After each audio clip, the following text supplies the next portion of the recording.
Car గుర్తుకే car గుర్తుకే గుర్తుల గుర్తుంచుకో గుర్తుంచుకో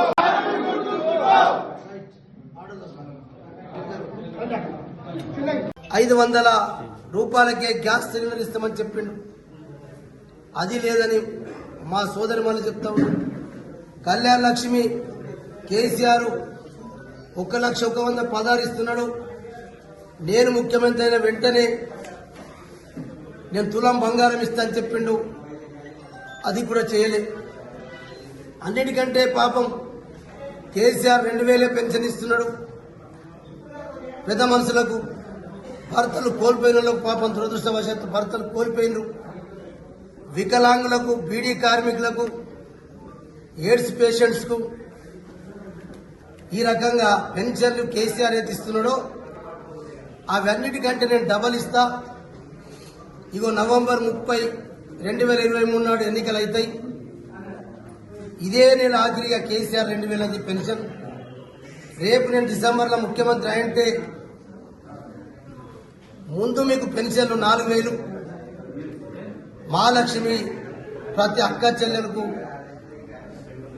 2,500, ఇప్పుడు గ్యాసు, ఇవన్నీ ఇక పెన్షన్ అయితే మీరు నేను ముఖ్యమంత్రి అంటే ఫస్ట్ మీకు 4,000.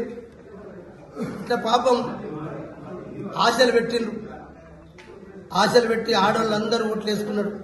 ఇంకో మాట చెప్పిండు, కేసీఆర్ ముసలోనికి ఇస్తే ముసల్దానికి ఇస్తలేడు, ముసలమ్మకి ఇస్తే ముసలాయనకి ఇస్తలేడు. నేను ముసలాయనకి ఇస్తా, నేను ముసలమ్మకి ఇస్తా. ఇట్లా మా అందరిని మోసం చేసిండు. మరి మోసం చేసినప్పుడు ఇప్పుడు మోసం చేసినాక ఇప్పుడే ఎన్నికలు పరీక్ష పెట్టిండు.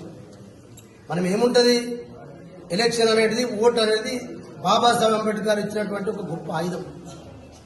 బాబాసాహెబ్ అంబేద్కర్ గారి పుణ్యంతో ఇలా ఆర్టికల్ 3 ప్రకారంగా తను రాసిన రాజ్యాంగం ప్రకారంగానే కేసీఆర్ గారి నాయకత్వంలో తెలంగాణ తెచ్చుకున్న తెలంగాణలో మరి ఇలా బాబాసాహెబ్ అంబేద్కర్ గారిని కూడా అభయహస్తం దళిత బంధు కేసీఆర్ 10 లక్షలు ఇస్తున్నాడు.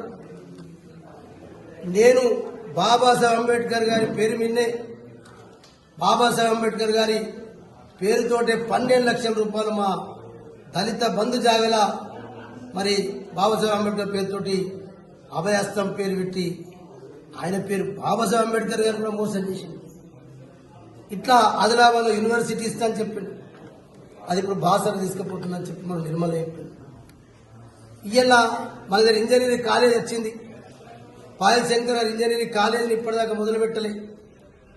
నేను మంజూరు చేసుకొచ్చి పెట్టిన అగ్రికల్చర్ బీఎస్సీ కాలేజ్ 2 బ్యాచ్లు నడుస్తున్నాయి. 3వ బ్యాచ్కు జాగలేదు. ఇక్కడ వాళ్ళు జగిత్యాల పోయి చదువుతున్నాను, 3rd బ్యాచ్. అంటే ఇంత అధ్వాన్నంగా ఇద్దరికిద్దరు మోసం చేసిండు. ఏమన్నా ముఖ్యమంత్రి వస్తే మాత్రం మరి నువ్వు గిన్ని చెప్పినావు, కాంగ్రెస్ పార్టీ ప్రభుత్వం వచ్చింది, మా అవ్వలకు పెన్షన్ వేస్తున్నావు, మా అక్కలకు 2,500 ఇస్తున్నావు, 500కే గ్యాస్ ఇస్తున్నావు, దళితులకు అభయహస్తం బాబాసాహెబ్ అంబేద్కర్ గారి అభయహస్తం పేరుతోటి 12 లక్షలు ఇస్తున్నావు. ఇవేం అడుగుతలేడు. కానీ ఇవన్నీ ఇస్తకుండా ఒకటి కోరుతున్నా పాపం పాయల్ శంకర్. ఎందుకో నాకు అర్థం కాదు. నేను ఎయిర్పోర్ట్ కావడానికి నేను వ్యతిరేకం కాదు. నేను ప్రయత్నం ఇందరి మోసం మీరు ఎక్కుతారా? గాలిపోట్ల మీద ఎక్కుతారా? గాలిపోట్ల మీద పోతామా? పోయితే జోగురామన్న పోతాడు, పాయల్ శంకర్ పోతాడు, గోడన్న నాగేష్ పోతాడు. ఎవరు ఎక్కుతారా మీరు గాలిపోట్ల? అది నువ్వు గివ్వి చేయలేదని ముఖ్యమంత్రిని అడుగురాను. మరి ముఖ్యమంత్రి 2 సార్లు హైదరాబాద్కి వస్తే నాకు ఎయిర్పోర్ట్ కావాలా, ముఖ్యమంత్రి గారు ధన్యవాదాలు, ఎయిర్పోర్ట్ ఇస్తానంటే ఎయిర్పోర్ట్ జా కన్ను విన్నా. ఇంకా గేమ్ ఏం ఆడుతున్నావు అంటే ఈ ఎయిర్పోర్ట్ తీసుకురావడానికి 14 కిలోమీటర్లు 12 కిలోమీటర్ల పరిధిలో ఎక్కడ కూడా బ్లాస్టింగ్లు ఎక్కడ ఏమి ఉండదు. ఆల్రెడీ సిమెంట్ ఫ్యాక్టరీ స్టార్ట్ అయితే బ్లాస్టింగ్ అయితే ఆ బ్లాస్టింగ్ ఉండద్దంటే ఎయిర్పోర్ట్ వస్తే అరే భయ్ ఎయిర్పోర్టులు కండిషన్ పెట్టిండు, సీసీఐ అమ్ముకోమని చెప్పిండు, సీసీఐ ఉండద్దని చెప్పిన. మరి ఈ కండిషన్ కొరకు ఆడ ఇదంతా ప్రయత్నం చేస్తాం. ఇగో ఇసుడు దొంగలు రేవంత్ రెడ్డి, పాయల్ శంకర్, గూడెం నాగేష్ ముగ్గురు కలిసి ఈ సీసీఐని అమ్మేసుకుంటే పాపం ఆ భూముల పోయిన వాళ్ళు నోట్ల మన్నబడుతుంది. అలా ఉద్యోగాలు ఇచ్చి ఆ ఇంటికాడ ఇప్పుడు ఖాళీ ఉన్నారు వాళ్ళ నోట్ల మన్నబడుతుంది. అప్పుడు సోయం బాబురావు ఎంపీ ఉన్నప్పుడు వాళ్ళు మాటలు ఇచ్చిండు, గూడెం నాగేష్ ఇచ్చిండు, పాయల్ శంకర్ ఇచ్చిండు. ఇప్పుడు ఈ ఎయిర్పోర్ట్ అంటారే పైగా ఈ కండిషన్ అట బ్లాస్టింగ్ దగ్గర ఏమి ఉండదట. ఈ మా యువకులు కాబట్టి చెప్తున్నా, ఇవి ప్రచారం చేయండి. ఎయిర్పోర్ట్ రాని ఈ ఆర్మూర్ ఆదిలాబాద్ రైలు వస్తే మంచిగా ఉంటుంది. మనం అంటే గరీబ్ వాళ్ళందరూ బస్ టికెట్ల కంటే రైలు సస్తపడతాయి. ఇంకా రైల్లో పోవచ్చు కదా. ఇంకా ఆర్మూర్ ఆదిలాబాద్ రైలు గురించి మాట్లాడు. ఎయిర్పోర్టు ఏం ఎయిర్పోర్టు నాకు అర్థమైతలేదు. మీకంటే ఈ సమస్యల కంటే ఎయిర్పోర్ట్ ముఖ్యమా? నేనంటే ఏమంటాడు, జవహర్లాల్ గారికి ఎయిర్పోర్ట్ అంటే ఇష్టం లేదు. అరే భయ్, నాకు ఇష్టం ఉన్నదా లేదా కాదు, మా గరీబ్ వాళ్ళ పనులు మీరు ఇచ్చిన మాట చేయండి. నీ ఎయిర్పోర్ట్లో ఇద్దరు ఎక్కుతారా భయ్ గాలి మోటార్లా? నువ్వు గాలి మాటలే మాట్లాడినవన్నీ. ఈ గాలి మోటార్లు కూడా గాలి మాటలే. దానికి 1,00,000 కారణాలు ఉన్నాయి, 1,00,000 కండిషన్లు ఉన్నాయి.